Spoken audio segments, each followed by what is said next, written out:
If you're a duck hunter and interested in habitat management to attract more waterfowl, this video is for you. Talk about moist soil management, planting for ducks, line placement and concealment, and much, much more. Sit back and enjoy an August update on one of our biggest waterfowl projects yet.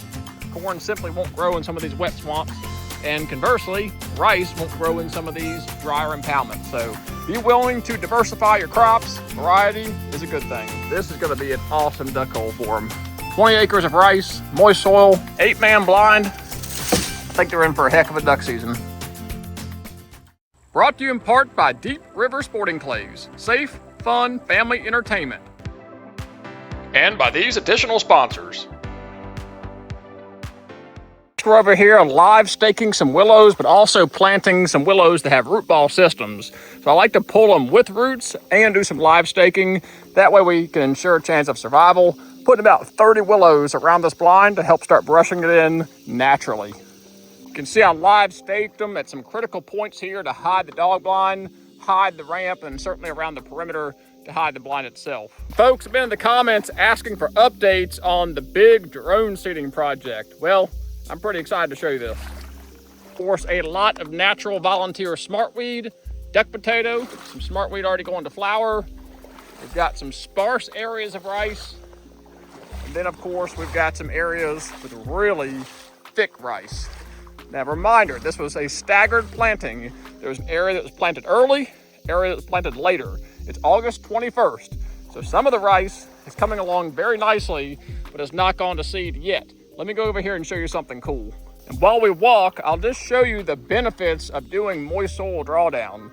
We did not plant duck potato and arum. We did not plant smartweed. We didn't plant barnyard grass. All of that is volunteering in here on its own, just from the natural moist soil drawdown. We did come in here and complement it with rice, with the drone that I showed you, and the rice is doing very well. So it's gonna end up being a nice blend. All right, so the rice is just now starting to pollinate. So this is the second round of rice we planted. Just now starting to pollinate. We got some rice coming on here. Let's keep walking over here. This is pretty cool. Look at these hanging and draping rice heads. This is what it's all about. When I'm in here drawing it down, talking about seeding it, sending the drone over, this is the end goal. 3 foot tall, very happy, mature plants. The rice is beginning to dry out. Fully formed in there. There's no blanking going on here. That's great to see. Very nice, solid formed rice in there. Very, very viable seed for the ducks. It is matting down heavily. Why is that? Well, the nutria and the beavers have found this rice and are working on it hard. There is a lot of cuttings around. You can see their pass through here. So now the varmints are starting to eat on this rice. There's also a lot of blackbirds in here eating it as well. So just because you've reached this point doesn't mean other things aren't gonna eat it. But this is certainly the end goal right here. Very mature plants, drying out rice. Coming in to September, I think we're gonna have us an awesome duck hole. You can tell I'm a nerd for it, just how giddy I get when I get in here and start looking around. The fruits of our labor coming together. A lot of hard work went into this one, a lot of water level fluctuations and drought and nutria. Huge, huge backstory here. But I'm standing in the middle. That's all matured out rice getting knocked down by critters, but still a ton of seed that's gonna be available for the ducks. I mean, look at this. A floating carpet of seed. And unlike millet, when millet hits the water, it just seems to start dissolving and turning into mush really quickly. This rice is gonna lay here for a long time, well into duck season, very viable and available to the ducks, especially early season. Would not shock me for a second in this part of the world that teal wouldn't get in here and absolutely hammer this. So I think this fella is gonna be in for a heck of a duck season. I'm walking on as much rice as I am rice leaf and structure there. Absolute carpet of rice in here. Tons of rice still erect and standing. This just seems to last way longer than millet does in these moist soil environments. This is not a corn impoundment. You cannot grow corn in here. It is a full-on swamp, heavy, heavy moisture, water level fluctuations. Your options are pretty much millet or rice. Millet is gonna get stripped out by all these blackbirds. You see the blackbirds all coming in. Rice is gonna hang around much longer into duck season. There is a hole of millet right here. It matured out and dried out that's what the blackbirds right now are hitting really hard. The blackbirds are stripping out the millet really bad. Middle of August, I'm betting that whole hole gets eat out before duck season. Whereas this rice should last well on into November, December, and probably even January, depending on how many ducks or geese get in here. This was certainly a fun project. This client trusted me with the process. I told him, I said, trust me, we're gonna get it right. Just bear with me. I know rice is slower growing. It's like corn, it takes a good 90 to 100 days to really mature out the seed on it. But once you get it, you got it, and you get a bunch of it. The cool thing about this project is you've got fully matured out rice right next to rice that's still growing. So we're actually gonna have a staggered crop come in here. So the ducks and songbirds won't be able to eat it out too early because this hasn't even hit or matured out yet. So stagger the planting can be very successful as well. So what are the biggest takeaways for this project? I would say water level control is the most critical thing. If you cannot drain your property to expose the mudflat, your chances of growing rice successfully are severely diminished. You can grow it in sheet water, even up to an inch, but I'm finding more and more, anything beyond an inch is just not gonna be successful. Timing. Timing is critical. We planted that rice in early May. The rest of this rice we planted in early June. So if you want to have matured out rice just in time for duck season, you probably want to stagger your planting a little bit later. That way the songbirds don't come in there and strip it out. The nutria, the beaver, other things are going to eat it. This was kind of a 1 acre test plot, so I'm not worried about that at all, but you want to get your timing right. Once you've got the rice up to a good foot to 18 inches, you can start putting some water on it. It does very well under a couple inches of water, keeping it nice and wet, keeping the root systems wet. It is very tolerant of a couple inches of flooded water. And you wonder how I know it's predation. They're in here clipping off everything, not just the rice. So that's probably nutria in here, clipping all this duck potato and arum, clipping all this vegetation off. So we're definitely experiencing some heavy predation in here, but you just try to outplant them. Another example of the rice that was planted just a month later, June 5th, I believe the planting date, and it's just now starting to pollinate itself. So I still highly recommend an early June planting for this rice, particularly in North Carolina for duck hunting. You'll have plenty of maturity before the frost, but you don't plant it so early that all the critters eat it out.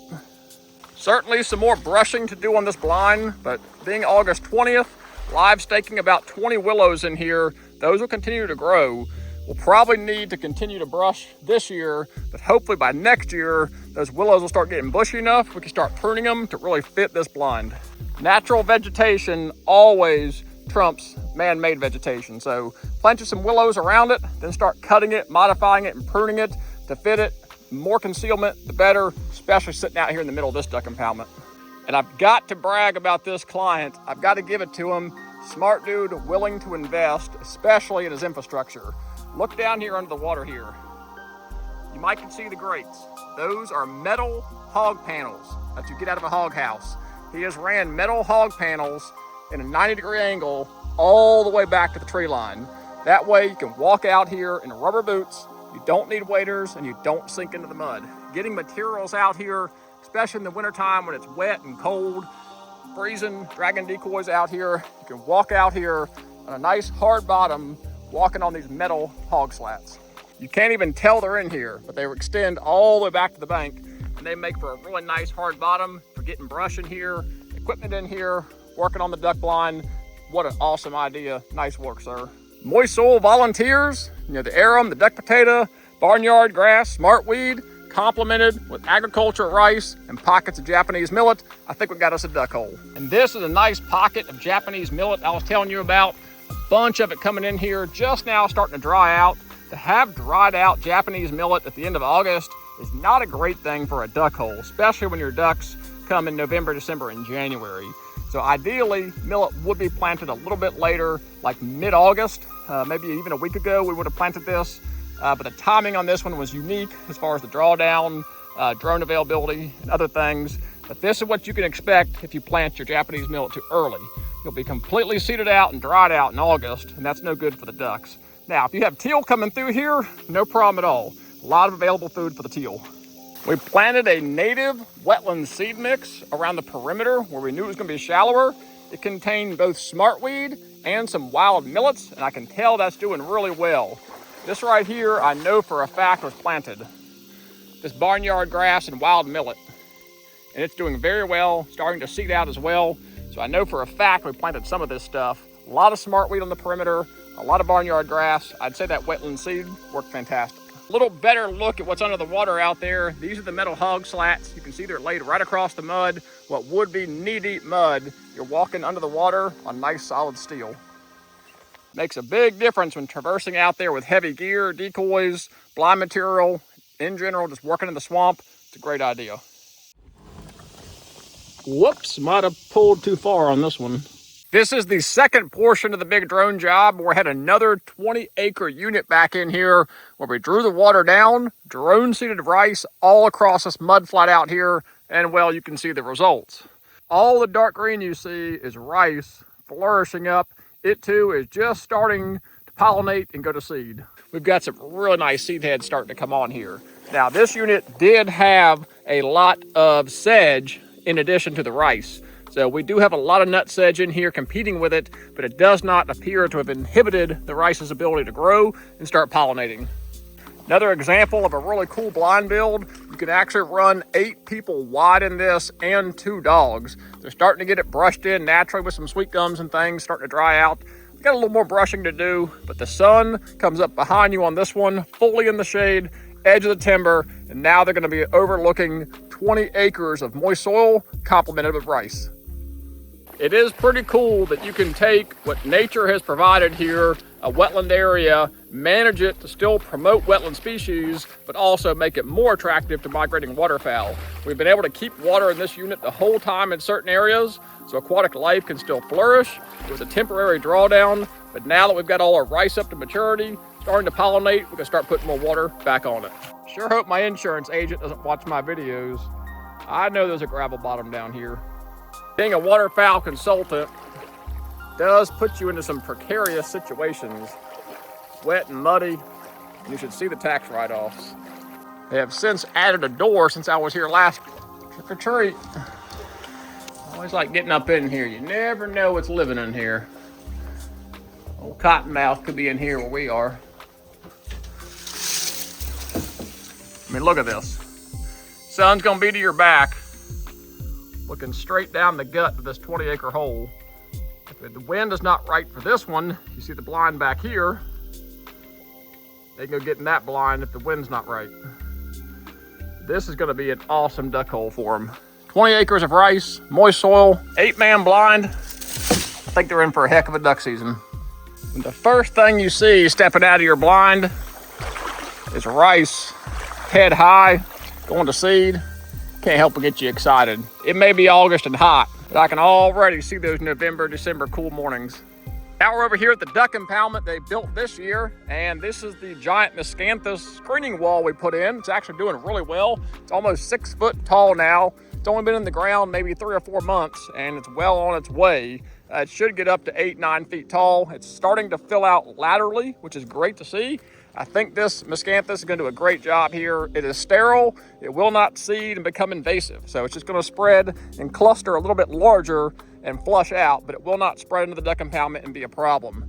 A lot of Japanese millet has started to dry out over here. A lot of corn starting to come on. Some really dry periods and dry spots that ended up being seeded in brown top millet. Then we had some areas of pockets of standing water where we put rice in here. The rice is still beginning to mature out, looking really good.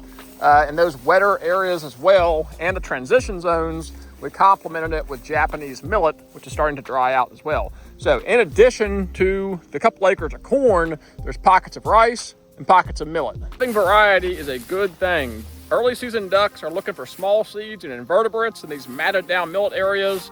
As the temperatures get colder, late season ducks are looking for that corn. So variety is a good thing. Corn is great, but not all environments support corn. That's why we have to go into rice in some of these swamps where it's a lot wetter. Corn simply won't grow in some of these wet swamps. And conversely, rice won't grow in some of these drier impoundments. So be willing to diversify your crops. Variety is a good thing.